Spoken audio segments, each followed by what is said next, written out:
So hey guys, welcome back to my channel dream boys 94. So ఈ రోజు అయితే కాశీ గురించి అయితే తెలుసుకుందాం. సో కాశీ విశ్వనాథ్ ఆలయం వచ్చేసి వారణాసిలో గంగానది తీరంలో అయితే ఉంది. సో ఈ ఆలయం శివుడికి చాలా అంకితమైన 12 జ్యోతిర్లింగాలలో ఒకటి. కాశీ అనే పేరు కాంతి వెలుగు పంచేది అని అయితే అర్థమైతే వస్తుంది. కాశీ అనే పేరు కాంతి వెలుగు పంచేది అనే అర్థమైతే వస్తుంది. ఈ దేవాలయానికి మోక్ష ద్వారం అని పేరు కూడా ఉంది.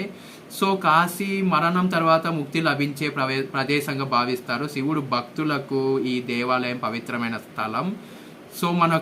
సో ఈ ఆలయం వచ్చేసి మనకైతే ప్రస్తుత నిర్మాణం వచ్చేసి 1780లో అహిల్యాబాయ్ హోల్కర్ చేత నిర్మించబడింది. మొదటి ఆలయం మొఘల్ దాడులలో నాశనం అయ్యింది. ఆ తరువాత ఈ ఆలయాన్ని అనేక సార్లు పునర్నిర్మించారు. ఈ ఆలయం గోపురం బంగారంతో కట్టబడి ఉంది.